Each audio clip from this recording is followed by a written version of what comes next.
ጤና ይስጥልን ውድ የመረጃ የዩቲዩብ ገጽ ተከታዮችና አድማጮች እንደምን አላችሁ? ለዕለቱ የተመራረጡትን አርዕስተ ዜና ወደ እናንተ ይዘን ቀርበናል። ከዚህ በኋላ አዲስ አበባ እንመጣም፣ ህወሓት በምንም አይነት ሁኔታ በትግራይ ህዝብ ጥቅም እንደማይደራደር የህወሓት ጽሕፈት ቤት ኃላፊና ስራ አስፈጻሚ አባል የሆነችው ወይዘሮ ፈትለወርቅ ገብረእግዚአብሔር ወይም በቅጽል ስሟ ሞንጆሪኖ ተናግረዋል።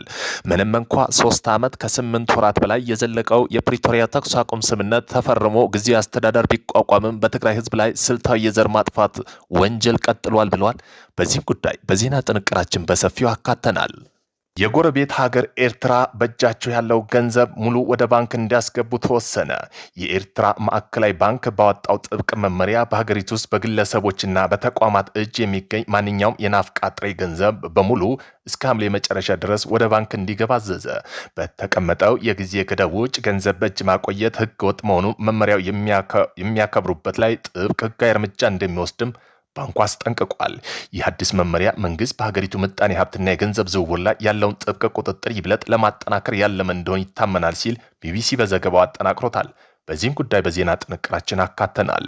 የሶስተኛ ወገን ሀገር አንሄድም አንደራደርም አለ ህወሓት በኢትዮጵያ መንግስት ጋር ለመደራደር ፍላጎት እንዳለው በመግለጽ ድርድሩ በአዲስ አበባ ሳይሆን በሌላ የሶስተኛ ወገን ሀገር እንዲካሄድ እንደሚፈልግ ወይዘሮ ፈትለወርቅ ገብረእግዚአብሔር ትናንት በክልሉ ሚዲያ በሰጡት መግለጫ ተናግረዋል።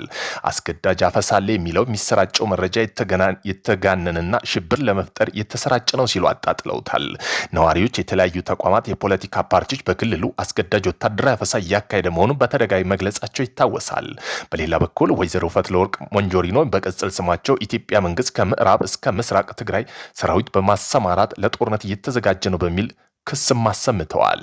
አንዳንድ የቀድሞ የትግል አጋሮች ዳግም ብሔራዊ ከሃዲ በማለት ተናግረዋቸው የትግራይ ትግል ለማዳከም እየሰሩ ሲሉ ወቅሰዋል። በዜና ጥንቅራችን አካተነዋል። ቆይታችሁ መሰሙት ይሆናል። ግብጽ በታላቁ ህዳሴ ግድብ ድርድር የጣለችውን እገዳ እንደማታነሳ አስታወቀች። ግብጽ የውሃ ዋስትና የሚያረጋግጥ ህጋዊ አስገዳጅ ስምምነት ለመድረስ ካልሆነ በስተቀር ወደ ታላቁ ህዳሴ ግድብ ድርድር እንደማትመለስ በድጋሚ አሳወቀች። በዜና ጥንቅራችን አካተነዋል። እነዚህን የመሳሰለው አርዕስተ ዜና ወደ እናንተ ይዘን ቀርበናል። ቤተሰብ ለመሆን ላይክ፣ ሸር፣ ሰብስክራይብ ማድረገውን እንዳይረሱ።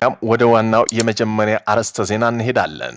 ህወሓት በምንም አይነት ሁኔታ በትግራይ ህዝብ ጥቅም እንደማይደራደር የህወሓት ጽሕፈት ቤት ኃላፊ እና ስራ አስፈጻሚ አባል ወይዘሮ ፈትለወርቅ ገብረእግዚአብሔር ወይም ሞንጆሪኖ ተናገሩ።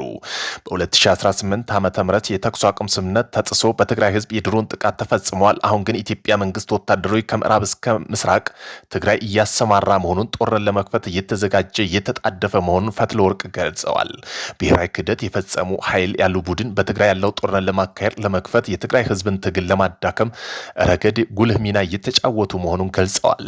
በጀት፣ ነዳጅ፣ ሌሎች መሰረተ ሸቀጦች ሁለንተናዊ ክልከላዎች በማድረግ በትግራይ ህዝብ ላይ ጦርነት ለመክፈት የሚሯሯጠው ኃይል ትተው አሜሪካና አውሮፓ ህብረት ለህወሓት የሰጡ መግለጫ በዳይ እያለ ለተበዳይ ተጽዕኖና ጫና ለመፍጠር የተደረገው ሂደት ተቀባይነት የሌለውና ተገቢ ያልሆነ ነው ሲሉ ተናግረዋል። አሜሪካ ሃርድለስ በተባለ ቪዛ ማዕቀብ የጣለችው እንደ ግለሰብ ሳይሆን ለፓርቲው መሪዎች የሚጻረር ስለሆነ ይህ አግባብነት የሌለው ነው ሲሉ ገልጸውታል። የትግራይ ህዝብ የህወሓት ጥያቄ ራሳቸው ማስተዳደር፣ የራሳቸውን ዕጣ ፈንታ መወሰን ነው ይሆን ማድረግ ደግሞ ጫና ማድረግ አያስፈልግም። በዚህ የሚመጣ ለውጥ የለም ብለዋል። የአሜሪካ ጥቅም የሚያረጋግጠው ህወሓት ማስፈራራት ሳይሆን አብረን በመስራት ነው ሲሉ መግለጫው አክለዋል። ከኤርትራ መንግስት ጋር የሚደረገው ውይይት ከኢትዮጵያ ውጭ ወደ ሌላ ሀገር መሄድ እንጂ ወደ አዲስ አበባ መሄድ የሚመጣ ለውጥ የለም፣ የመሄድ ፍላጎት እንደሌለም አስታውቀዋቸዋል። ስለዚህ የትግራይ ህዝብ መሰረተ ፍላጎት ላይ አንደራደርም ሲሉ አክለዋል። የአውሮፓ ህብረት በትግራይ አንድ ትይዩ ምክር ቤት አቋቋመ ተብሎ የሰጠው መግለጫ የተሳሳተ መረጃ ነው። በትግራይ ህዝብ የተመረጠ አንድ ምክር ቤት ብቻ ነው ያለው ሲሉ ተናግረዋል። በመላው ኢትዮጵያ ጸረ ኃይል በስልጣን ያለው ኃይል ነው። ስለዚህ ኢትዮጵያን ከመበታተን እንድንታደግ በኃይል የሚገዛ የብልጽግና ስርዓት አድብ እንዲገዛ ለዓለም አቀፍ ማህበረሰብ ጫና እንዲደረግ በተደጋጋሚ ስንገልጽ መጥተናል። ነገር ግን ተደጋጋሚ ጥያቄ ምላሽ አላገኘንም ብለዋል። በተለያዩ የሚዲያ ተቋማት የወጣቶች አፈሳ እየተካሄደ ነው ተብሎ እየተሰራጨ ያለው ሆን ተብሎ የትግራይ ህዝብን ለማዳከም፣ ህዝቡን ለማሸበር የተሰራ ሴራ ነው ሲሉ መረጃውን አጣጥለውታል። በትግራይ ውስጥ የሌለ ሽብርን ለመፍጠር ያለመ ነው ሲሉም ኤርትራ መንግስት ዜጎች በእጃቸው ያለውን ገንዘብ በሙሉ እስከ ሐምሌ መጨረሻ ድረስ ወደ ባንክ እንዲያስገቡ ጥብቅ ማሳሰቢያ ወጣ። የኤርትራ ማዕከላዊ ባንክ ማክሰኞ ዕለት ባወጣው ጥብቅ ማሳሰቢያ በሀገሪቱ ውስጥ በግለሰቦችና በተቋማት እጅ የሚገኙ የሀገሪቱ መገበያያ ገንዘብ ናፍቃ በሙሉ ዛሬ የጀመረውን አውሮፓውያን ሐምሌ ወር መጠናቀቂያ ድረስ ወደ ባንክ እንዲገባ አዟል። የኤርትራ ባንክ ባወጣው መግለጫ እያንዳንዱ ዜጋ ተቋም የመጠበቅ መብት ያለው የሀገሪቱ ብሔራዊ ገንዘብ የሆነው ናፍቃ ብቻ መሆኑን በመጥቀስ ለየትኛውም ልውውጥ በገንዘብ ብቻ መጠቀም ግዴታ እንደሆነ ገልጸዋል። ስለዚህ ዜጎች ተቋማት ያላቸውን ገንዘብ ሙሉ ወደ ባንክ እንዲያስገቡ፣ ከዚያ ውጭ ግን ግለሰቦች ተቋማት ገንዘብ በይዞታቸው ውስጥ ማቆየት ህገወጥ መሆኑን አስጠንቅቀዋል። በዚህ መሰረት ሁሉም ያላቸውን ገንዘብ ወደ ባንክ እንዲያስገቡ፣ ተጨማሪም የባንክ ሂሳብ የሌላቸው ሰው ወደ ተቋም ሐምሌ መጨረሻ ድረስ ናፍቃ አዲስ አካውንት ለመክፈት እንዲያስቀምጡ መመሪያ ተሰጥቷል። ነገር ግን ይህን መመሪያ የማያከብሩና ገንዘባቸውን በተሰጠው ጊዜ ገደብ ውስጥ ወደ ባንክ የማያስገቡ ግለሰቦች ተቋማት ላይ ጥብቅ ህጋዊ እርምጃ እንደሚወስድ ማዕከላዊ ባንኩ አስጠንቅቋል። በተቀመጠው የጊዜ ገደብ የወጣ መመሪያ ተግባራዊ የሚያደርጉ ላይ ይወሰድ የተባለው ህጋዊ እርምጃ ምን እንደሆነ ግን የተገለጸ ነገር የለም። የአዲስ መመሪያ ኤርትራ መንግስት በውጭ ምንዛሬ ተመን በገንዘብ ዝውውር ፍጆታ እቃዎች ላይ ለአስርተ ሲያካሄደው ከቆየው ጥብቅ ቁጥጥር የሚዛመር ነው። 10 ዓመታት በፊት የኤርትራ መንግስት አዲስ የመገበያ ገንዘብ አሳትሞ ባሰራጨ ጊዜ በለውጡ ሂደት በህዝቡ እጅ የነበረው ጥሬ ገንዘብ በሙሉ ወደ ባንክ እንዲገባ አድርጎ ነበር። በወቅቱ የኤርትራ መንግስት የገንዘብ ለውጥን ያደርጉ ህገወጥ የገንዘብ ዝውውር ለመቆጣጠር የሀገሪቱ ምጣኔ ሀብት ለማረጋጋት ነው ሲል ምክንያት ሰጥቶ ነበር።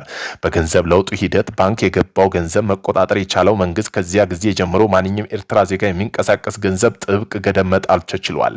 በዚህ መሰረት በኤርትራ ውስጥ የሚገኝ ባንክ ገንዘብ ያላቸው ሰዎች ከባንክ ሂሳብ በአንድ ወር ውስጥ ማውጣት የሚችሉት 5000 ናፍቃ ብቻ እንደሆነ ተገድቧል።